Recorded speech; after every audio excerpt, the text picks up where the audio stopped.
به نام خداوندی که جان آفرید، سخن گفتن اندر زبان آفرید.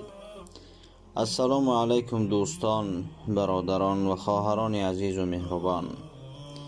بنده امروز میخواهد قصه مرگ بابایش را پیشکش شنوندگان گرداند. کمی هم باشد درد و رنج خود را تسکین دهد. کووید 19 مخلوق است که نادیدنی، به هر خانه که مهمان شود دلخواه شخصیت را با خود میبرد. عجب مهمانی. بابای من هم یکی از قربانیان این بیماری است. سلام بابا جان. این من باز هم همون نبیره جگر سوخته‌ات. اولا از تمام فرزندان و نزدیکانت عذر زیاد میپرسم که با گفتن این قصه درد و رنج آنها را زیاد میگردانم. قصه درد آورنده، دردی که تا این جانب در تمام عمر نکشیده بودم، دردی که تمام اهل و بیتت را به لرزه آورد و دردی که از فراق دوریت همه بیمار شدند. شب آخران زندگیش بود. وقتی که خوراک شام میخوردیم صدای ماشینی بابایم بلند آمد. دیدیم کسی با سرعت بلند او را میراند. بعداً به پدرم زنگ زدم، جواب نداد. به عمه‌ام زنگ زدم، جواب نداد. دوباره زنگ زدم. این دفعه عمه‌ام جواب داده. پرسیدم بابایم چی طور است؟ او با صدای پر از آه و گریه جواب داده گفت سلامتی بابایت هیچ خوب نیست. با شنیدن این سخن لرزه به تنم افتاد و به مادرم گفتم که آچه خیز می رویم. سلامتی بابایم خوب نیست. دوان دوان با چشم گریان خودمان را به آنجا رسانیدیم. دیدیم که همه در آنجا جمع آمده بودند. و بابایم گفتم بابا جان شما خوب هستید؟ با اشاره سر و با تصدیق زبان گفت شکر خوب هستم. هر آن کس که سلامتیش را می پرسید می گفت شکر خوب هستم. تا حال اشاره و شکرگویی های بابایم هیچ از خاطرم نمی براید. ولی بابایم این سخن را به خاطر آنی می گفت که ما غمگین نشویم. مرحوم بابایم بسیار نفس تنگی می کرد. بعد گفتند که عمکت برای آوردن نفس صنعی یعنی کیسلرود رفته است. بعد از چند عمکم دکتر و نفس صنعی را آورد. دکتر بابایم را معاینه کرد. دیدم که طبع دکتر خیره گشت و گفت فشار خونش خوب است، لیک نفس تنگی دارد. باید نفس صنعی بدهیم. نفس صنعی را با بینی بابایم نصب کردند. پدرم به او گفت پدر جان نفس کشیت آسان شد؟ بابایم دوباره نفس تنگی می کرد و گفت پسرم هیچ نمی فهمم. باز عمکم رفت و کیسلرود دیگر آورد. فایده نکرد. همین طور تا رفت نفسش کم شدن گرفت. فرزندان به او دلبرداری کرده می گفتند پدر جان به خواست خدا صحت می شوید. بینید دستگاه نفس دهی نفسهایت را زیاد نشان می دهد. زود است که خوب می شوید. ولی صد افسوس که همش برعکس بود و آنها این سخنها را به خاطر تسکین بابایم می گفتند.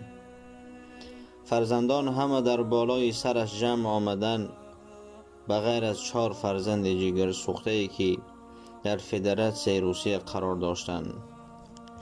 لحظه به لحظه زنگ می زدند و از احوال بابایم پرسان می شدم. همین لحظه ها بود که عمک خردیم با طریق ویدیویی زنگ زد. خواست با بابایم صحبت بکند. همین طور هم شد. وقتی از بابایم می پرسید پدر جان شما خوب هستید؟ بابایم جواب داده گفت شکر خدا من خوب هستم. خودت خوب هستی؟ نبیره هایم خوب هستند، عمکم همه خوبند گفت و با دیدن حال بابایم از چشمانش اشک جاری شد. بابایم گفت فیض‌الدین پسرم، در چشمانت بمیرم من. خودتان را احتیاط کنید، نمازهایتان را خوانید، از ذکر خدا دور نشوید، فسادکاری نکنید، حلال پول به دست آرید گفته به عمکم آخرین نصیحت کرد و از چشمان بابایم اشک جاری شد، چون که او میخواست تا در این آخری لحظه های عمرش تمام فرزندانش در نزدش باشند. ولی چی سود؟ افسوس و صد افسوس که تقدیر غریبی در این بین مانع شد. همین طور احوال بابایم تا رفت بدتر می شد. تبش خیلی بلند بود، میخواست تا اینکه سلقین باشد من او را شمال می دادم و چشمانم می نگریست و میخواست به من چیزی بگوید ولی خاموش می شد. به همین طور می نگریست.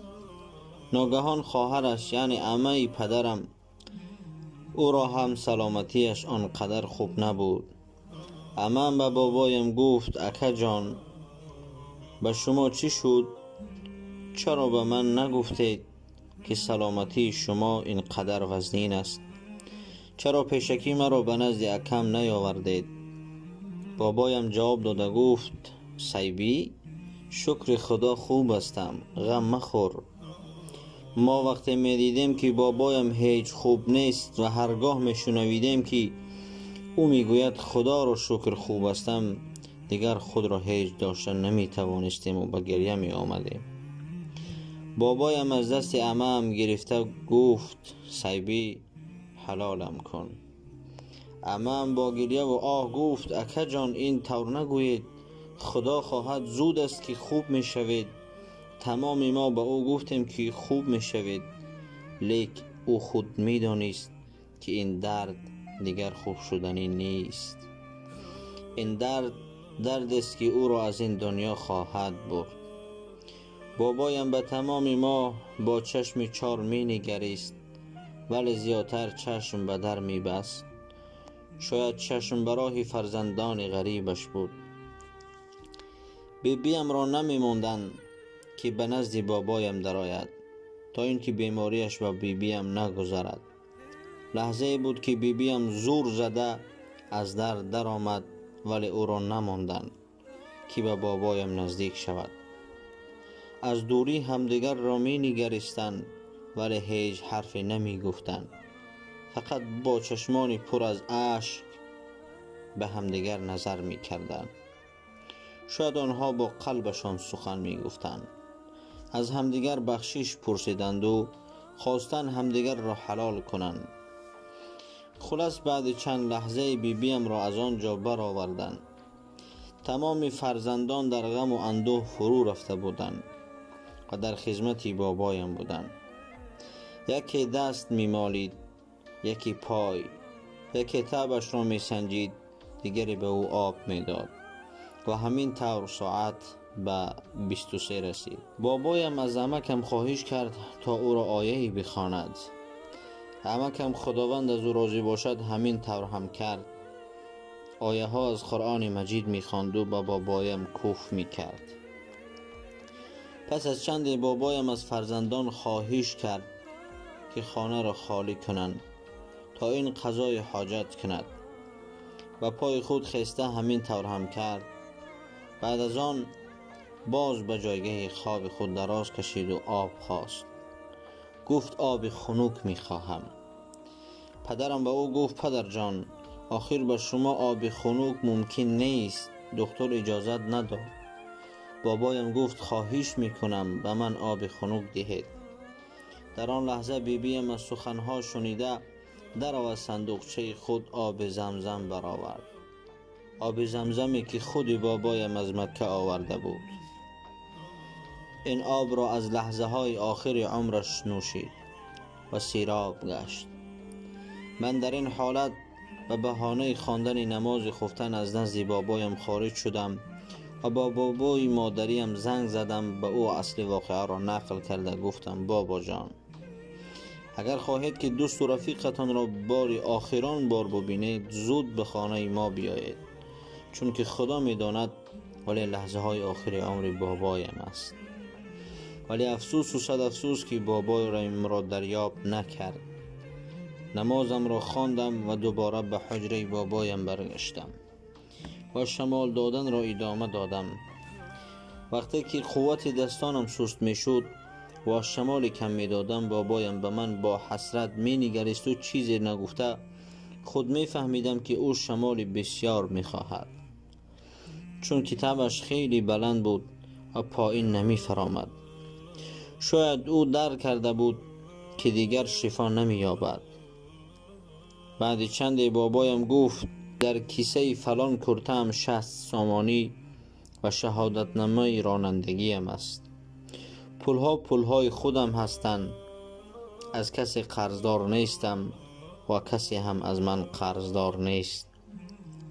همه اتان را بخشیدم، شما هم مرا ببخشید. این وصیت ها را کرد و به شهادت دادن آغاز کرد. اشهد ان لا اله الا الله و اشهد ان محمدا عبده و رسوله. می گفت و با ترجمه تاجیکی اقرار می کرد نیست خدای بر حق جز الله و محمد صلی الله علیه و سلم پیامبر و فرستاده اوست. چنان بلند و زیبا می گفت که این سخنها تا حال در گوش من صدا می دهند. حتی وقتی که پدرم به عمکم این سخنها را در گوش بابایم می گفتند تا این که در خاطرش ماند و با شهادت از دنیا رود، بابایم از پدر و عمکم دیده بلندتر می گفت. از این معلوم می شد که بابایم این کلمه ها را در زندگیش بسیار زیاد تلفظ کرده است، چون که می گویند هر چیزی که در زندگی زیادتر به زبان آری، در وقت جان سپاری همان به زبان می آید. همین طور 2-3 دقیقه پی در پی شهادت داد و بعداً به جان سپاریدن آغاز کرد. در این حالت همه داد گفتند، گریه و ناله بی حد زیاد شد. پدرم پدر جان گفته فریاد زد. یزدانم خداوند از او راضی باشد که او هم بعد 21 روز مرگ بابایم از این بیماری درگذشت و پدرم با یک هیبت و جسوریت گفت شادی بک، تو در این حالت باید مرد باشی. همه امان می میریم. شکرانه کنید که پدرتان شهادت یگانگی خدا را داده ایستاده است. غوغا نکنید تا اینکه به آسانی جانش را بسپارد. با شنیدن این سخنها همه به شهادت دادن در آمدند. در این حالت من از پایهای بابایم داشته بودم. گاه ها می شد که آنها را می بوسیدم، ولی چی سود که در زندگی نیو در حالت مرگ. فکر می کردم که بابایم پایش را به هر طرف می زند، ولی نه، بابایم با یک آرامیش جانش را به حق سپارید. موشک‌های پایش یک لحظه چنان سخت شدند و خلاص. همین طور بابایم جان را به حق تسلیم کردند. میت را جا به جا کردند و همه ناله و فغان برداشتند. ناگهان زنگ تلفنی شد. شاید عمک‌هایم از روسیه زنگ زده بودند. پدرم با آه و فغان جواب داد گفت پدرتان را از دست دادید، قامتمان شکست. گفته تلفن را خاموش کرد. عمکم پدر جان گفته دستی بابایم رو می بوسید. همه ناله و فغان می کردند. تا صبح در خانه هیچ آرامشی به گوش نمی رسید. همه به نیکی از بابایم یاد می کردند. بعداً بابایم آمد، یعنی پدری مادرم، افسوس که دوستش را زنده دریافت نکرد. اهل عائله تسلیت عطا کرد.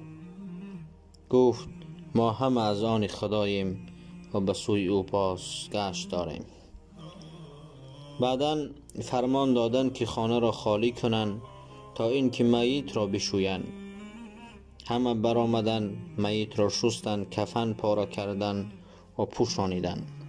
بعداً میت را به حجره دیگر گذاریدند و دوباره اهل عائله جمع آمدند. یکی گریه می کرد، یکی ناله می کرد و دیگری قرآن تلاوت می کرد و همین طور تا صبح ادامه داد.